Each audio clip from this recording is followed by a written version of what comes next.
Inna ad-dina 'indallahil Islam. A'udzubillahi minasyaitonirrajim. Bismillahirrahmanirrahim. Assalamualaikum warahmatullahi wabarakatuh. Hukum sihir dan tukang sihir dalam Islam. Apakah tukang sihir itu kafir? Dunia sihir dan perdukunan telah tersebar di tengah-tengah masyarakat, mulai dari masyarakat desa hingga menjamak ke daerah kota. Mulai dari sihir pelet, santet, dan aji-aji lainnya. Berbagai komentar dan cara pandang pun mulai bermunculan terkait masalah tukang sihir dan antek-anteknya. Sebagai seorang muslim, tidaklah kita memandang sesuatu melainkan dengan kacamata syariat.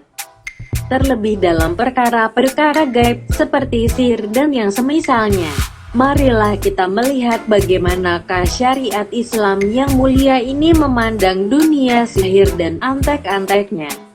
Makna sihir. Sihir dalam bahasa Arab tersusun dari huruf sin, ha, dan ra, yang secara bahasa bermakna segala sesuatu yang sebabnya nampak samar. Oleh karenanya kita mengenal istilah waktu sahur yang memiliki akar kata yang sama, yaitu sin, ha, dan ra, yang artinya waktu ketika segala sesuatu nampak samar dan remang-remang. Seorang pakar bahasa, Al-Azhari mengatakan, akar kata sihir maknanya adalah memalingkan sesuatu dari hakikat. Maka ketika ada seorang menampakkan keburukan dengan tampilan kebaikan dan menampilkan sesuatu dalam tampilan yang tidak senyatanya, maka dikatakan dia telah menyihir sesuatu. Para ulama memiliki pendapat yang beraneka ragam dalam memaknai kata sihir secara istilah. Sebagian ulama mengatakan bahwa sihir adalah benar-benar terjadi, real, dan memiliki hakikat. Artinya, sihir memiliki pengaruh yang benar-benar terjadi dan dirasakan oleh orang yang terkena sihir. Ibnu Qudamah rahimahullah mengatakan, sihir adalah jampi atau mantra yang memberikan pengaruh baik secara zahir maupun batin, semisal membuat orang lain menjadi sakit atau bahkan membunuhnya, memisahkan pasangan suami istri, atau membuat istri orang lain mencintai dirinya, pelet. Namun ada ulama lain yang menjelaskan bahwa sihir hanyalah pengelabuan dan tipuan mata semata, tanpa ada hakikat. Sebagaimana dikatakan oleh Abu Bakar Ar-Razi, sihir adalah segala sesuatu yang sebabnya samar dan bersifat mengelabui, tanpa adanya hakikat, dan terjadi sebagaimana muslihat dan tipu daya semata. Sebenarnya adakah sihir itu? Sebagaimana yang disinggung di depan, bahwa terdapat persilangan pendapat tentang kebenaran hakikat sihir. Apakah sihir hakiki? Apakah orang yang terkena sihir benar-benar merasakan pengaruhnya? Ataukah sihir hanya sebatas tipuan mata dan tipu muslihat semata? Abu Abdillah Ar-Razi rahimahullah dalam tafsirnya menjelaskan, kelompok Mu'tazilah, kelompok sesat, mengingkari adanya sihir dalam akidah mereka. Bahkan mereka tidak segan-segan mengkafirkan orang yang meyakini kebenaran sihir. Adapun ahli sunnah wal jamaah meyakini bahwa mungkin saja ada orang yang bisa terbang di angkasa, bisa merubah manusia menjadi keledai, atau sebaliknya. Akan tetapi meskipun demikian, ahli sunnah meyakini bahwa segala kejadian tersebut atas izin dan takdir dari Allah Ta'ala. Para tukang sihir tidak akan memberikan bahaya kepada seorang pun melainkan dengan izin dari Allah. Allah Ta'ala berfirman dalam surah 2 Al-Baqarah ayat 102. واتبعوا ما تتلو الشياطين على ملك سليمان وما كفر سليمان ولكن الشياطين كفروا يعلمون الناس السحر وما أنزل على الملكين ببابل هاروت وماروت وما يعلمان من أحد حتى يقولا إنما نحن فتنة فلا تكفر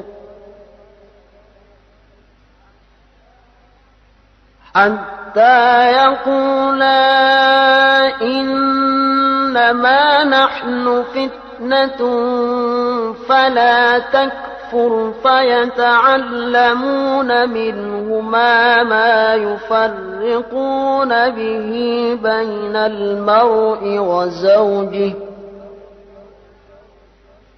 وما هم بضارين به من أحد إلا بإذن الله ويتعلمون ما يضرهم ولا ينفعهم ولقد علموا لمن اشتراه ما له في الآخرة من خلاق ولبئس ما شروا به أنفسهم لو كانوا يعلمون. Dan mereka mengikuti apa yang dibaca oleh Saitan-Saitan pada masa kerajaan Sulaiman, dan mereka mengatakan bahwa Sulaiman itu mengerjakan sihir. Padahal Sulaiman tidak kafir mengerjakan sihir, hanya Saitan-Saitan itulah yang kafir mengerjakan sihir. Mereka mengajarkan sihir kepada manusia, dan apa yang diturunkan kepada dua orang malaikat di negeri Babil, yaitu Harut dan Marut. Sedang keduanya tidak mengajarkan sesuatu kepada seorang pun, sebelum mengatakan, sesungguhnya kami hanya cobaan bagimu, sebab itu janganlah kamu kafir. Maka mereka mempelajari dari kedua malaikat itu, apa yang dengan sihir itu mereka dapat menceraikan antara seorang suami dengan istrinya, dan mereka itu ahli sihir tidak memberi mudarat dengan sihirnya kepada seorang pun kecuali dengan izin Allah, dan mereka mempelajari sesuatu yang memberi mudarat kepadanya dan tidak memberi manfaat, demi sesungguhnya mereka telah meyakini sebelumnya bahwa barang siapa yang menukarnya kitab Allah dengan sihir itu, tiadalah baginya keuntungan di akhirat. Dan amat jahatlah perbuatan mereka menjual dirinya sendiri dengan sihir kalau mereka mengetahui. Al-Qurtubi rahimahullahu mengatakan, menurut ahli sunnah wal jamaah, sihir itu memang ada dan memiliki hakikat, dan Allah Maha menciptakan segala sesuatu sesuai kehendaknya. Keyakinan yang demikian ini berbeda dengan keyakinan kelompok Mu'tazilah. Inilah keyakinan yang benar, insya Allah. Banyak sekali kejadian, baik di masa Rasulullah Shallallahu Alaihi Wasallam ataupun masa-masa setelahnya, yang menunjukkan secara kasat mata bahwa sihir memiliki hakikat dan pengaruh. Bukankah Rasulullah Shallallahu Alaihi Wasallam pernah disihir oleh Ubaid bin al-Asam al-Yahudi hingga beliau jatuh sakit? Kemudian karenanya Allah Ta'ala menurunkan surat Al-Falaq dan surat An-Naas, Al-Muawwidhatain, sebagai obat bagi Rasulullah Shallallahu Alaihi Wasallam. Tafsir Ibnu Katsir, As-Syamilah, Surah 113 Al-Falaq. Bismillahirrahmanirrahim.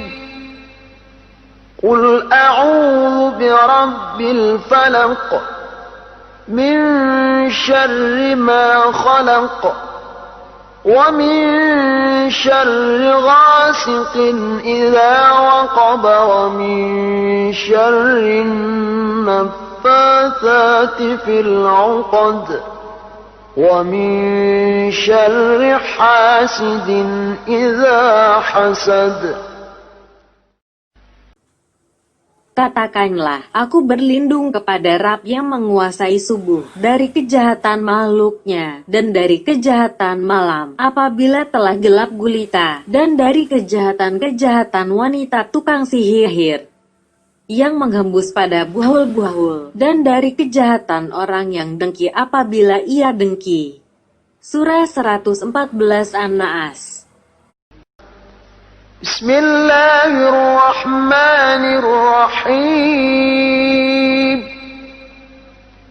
Qul a'udzu birabbin nas, malikin nas, ilahin nas, min syarril waswasil khannas,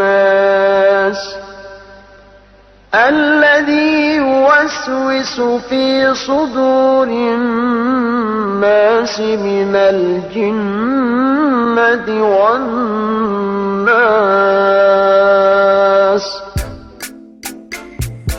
Katakanlah, aku berlindung kepada Rabb manusia, Raja manusia, sembahan manusia, dari kejahatan, bisikan syaitan yang biasa bersembunyi, yang memikirkan kejahatan ke dalam dada manusia, dari golongan jin dan manusia. Sihir memiliki hakikat dan pengaruh terhadap orang yang terkena sihir. Namun tidaklah dipungkiri bahwa ada jenis-jenis sihir yang tidak memiliki hakikat, yaitu sihir yang hanya sebatas pengelabuan mata, tipu muslihat, sulapan, dan yang lainnya. Jenis-jenis sihir yang demikian inilah yang dimaksudkan oleh perkataan beberapa ulama yang mengatakan bahwa sihir tidaklah memiliki hakikat. Allahu a'lam. Hukum main-main dengan sihir. Sihir termasuk dosa besar. Rasulullah Shallallahu Alaihi Wasallam bersabda, jauhilah dari kalian 7 perkara yang membinasakan. Para sahabat bertanya, wahai Rasulullah Shallallahu Alaihi Wasallam, apakah 7 perkara tersebut? Rasulullah Shallallahu Alaihi Wasallam berkata, 1. Menyekutukan Allah. 2. Sihir. 3. Membunuh seorang yang Allah haramkan untuk dibunuh, kecuali dengan alasan yang dibenarkan syariat. 4. Mengkonsumsi riba. 5. Memakan harta anak yatim. 6. Kabur ketika di medan perang. Dan 7. Menuduh perempuan baik-baik dengan tuduhan zina. Hadis riwayat Bukhari dan Muslim, dari Abu Hurairah radhiyallahu anhu. Kafirkah tukang sihir? Allah Ta'ala berfirman, yang artinya, dan Nabi Sulaiman tidaklah kafir, akan tetapi para syaitanlah yang kafir. Mereka mengajarkan sihir kepada manusia. Surah Al-Baqarah ayat 102. Imam Az-Zahabi rahimahullah berdalil dengan ayat di atas untuk menegaskan bahwa orang yang mempraktekkan ilmu sihir, maka dia telah kafir, karena tidaklah para syaitan mengajarkan sihir kepada manusia melainkan dengan tujuan agar manusia menyekutukan Allah Ta'ala. Syekh Sa'di rahimahullah menjelaskan bahwa ilmu sihir dapat dikategorikan sebagai kesyirikan dari 2 sisi. Pertama, orang yang mempraktekkan ilmu sihir adalah orang yang meminta bantuan kepada para syaitan dari kalangan jin untuk melancarkan aksinya. Dan betapa banyak orang yang terikat kontrak perjanjian dengan para syaitan tersebut akhirnya menyandarkan hati kepada mereka, mencintai mereka, bertakarub kepada mereka, atau bahkan sampai rela memenuhi keinginan-keinginan mereka. Kedua, orang yang mempelajari dan mempraktekkan ilmu sihir adalah orang yang mengaku-ngaku mengetahui perkara gaib. dia telah berbuat kesyirikan kepada Allah dalam pengakuannya tersebut. Syirik dalam rububiyah Allah, karena tidak ada yang mengetahui perkara gaib, melainkan hanya Allah Ta'ala semata. Syaikh Ibnu Utsaimin rahimahullah merinci bahwa orang yang mempraktekkan sihir, bisa jadi orang tersebut kafir, keluar dari Islam. Dan bisa jadi orang tersebut tidak kafir meskipun dengan perbuatannya tersebut dia telah melakukan dosa besar. Tukang sihir yang mempraktekkan sihir dengan memperkerjakan tentara-tentara syaitan, yang pada akhirnya orang tersebut bergantung kepada syaitan, bertakarub kepada mereka atau bahkan sampai menyembah mereka. Maka yang demikian tidak diragukan tentang kafirnya perbuatan semacam ini. Adapun orang yang mempraktekkan sihir tanpa bantuan syaitan, melainkan dengan obat-obatan berupa tanaman ataupun zat kimia, maka sihir yang semacam ini tidak dikategorikan sebagai kekafiran. Hukuman bagi tukang sihir. Umar bin Khattab radhiyallahu anhu pernah suatu ketika, di akhir kekhalifahan beliau, mengirimkan surat kepada para gubernur. Sebagaimana yang dikatakan oleh Bajalah bin Abadah radhiyallahu anhu, Umar bin Khattab menulis surat yang berbunyi, "Hendaklah kalian, para pemerintah gubernur, membunuh para tukang sihir, baik laki-laki ataupun perempuan." Hadis dikeluarkan oleh Imam Ahmad. Syuaib al-Arnaud mengatakan bahwa hadis ini sahih. Dalam kisah Umar radhiyallahu anhu di atas memberikan pelajaran bagi kita bahwa hukuman bagi tukang sihir dan antek-anteknya adalah hukuman mati. Terlebih lagi terdapat sebuah riwayat, meskipun riwayat tersebut diperselisihkan oleh para ulama tentang status kesahihannya, Rasulullah Shallallahu Alaihi Wasallam bersabda, hukuman bagi tukang sihir adalah dipenggal dengan pedang. Hadis diriwayatkan oleh Tirmidzi, Hakim, dan lain-lain. Az-Zahabi mengatakan bahwa hadis ini sahih gharib sebagaimana ta'liq Az-Zahabi dalam At-Talhish. Sedangkan Syaikh Al-Albani menyatakan bahwa hadis ini dhaif lemah, sebagaimana disebutkan dalam Dhaiful Jami' No. 2699. Dalam kisah Umar di atas pun juga memberikan pelajaran penting bagi kita, bahwa menjadi kewajiban pemerintah tatkala melihat benih-benih kekufuran, hendaklah pemerintah menjadi barisan nomor satu dalam memerangi kekufuran tersebut dan memperingatkan masyarakat tentang bahayanya kekufuran tersebut. Sebagaimana yang dilakukan oleh Umar bin Khattab radhiyallahu anhu. Wallahu a'lam. Boleh kamu ngobati sihir dengan sihir? Inilah yang mungkin menjadi kerancuan di benak masyarakat, yang kemudian kerancuan ini menjadikan mereka membolehkan belajar sihir karena alasan keadaan darurat. Terlebih lagi tatkala sihir yang digunakan untuk mengobati sihir terkadang terbukti manjur dan mujarab. Bukankah segala sesuatu yang haram pada saat keadaan darurat akan menjadi mubah? Bukankah ketika di tengah hutan tidak ada bahan makan, bangkai pun menjadi boleh kita makan? Memang syariat membolehkan perkara yang haram tatkala keadaan darurat. Sampai-sampai para ulama membuat sebuah kaidah fikih. Keadaan yang darurat dapat merubah hukum larangan menjadi mubah. Namun kita perlu cermati bahwa para ulama pun juga memberikan catatan kaki terhadap kaidah yang agung ini. Terdapat sedikitnya dua syarat yang harus dipenuhi untuk mengamalkan kaidah ini. Pertama, tidak ada obat lain yang dapat menyembuhkan sihir selain dengan sihir yang semisal. Pada kenyataannya tidaklah terpenuhi syarat pertama ini. Syariat telah memberikan obat dan jalan keluar yang lebih syar'i untuk menangkal dan mengobati gangguan sihir. Bukankah syariat telah menjadikan Al-Quran sebagai obat? Lah ada dan ruqyah syar'i yang telah diajarkan Rasulullah Shallallahu Alaihi Wasallam. Kedua, sihir yang digunakan harus terbukti secara pasti dapat menyembuhkan dan menghilangkan sihir. Dan setiap dari kita tidaklah ada yang dapat memastikan hal ini. Karena semua hal tersebut adalah perkara yang gaib.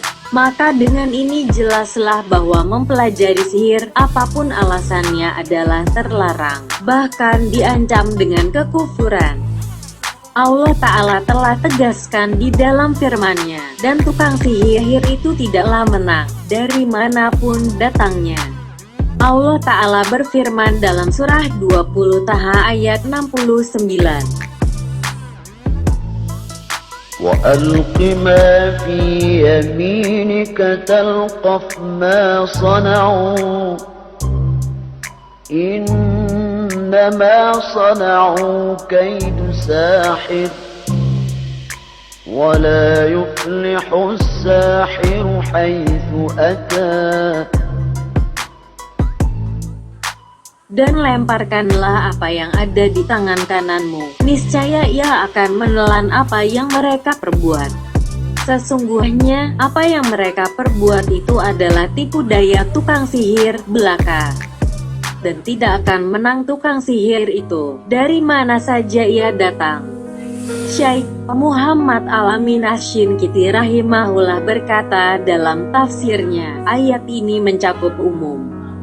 Segala macam kemenangan dan keberuntungan akan ditiadakan dari para tukang sihir. Terlebih lagi Allah tekankan dengan firman-Nya, dari manapun datangnya. Dan secara umum, tidaklah Allah meniadakan kemenangan dari seseorang, melainkan dari orang kafir. Wallahum alam bisawab. Semoga bermanfaat. Wassalamualaikum warahmatullahi wabarakatuh.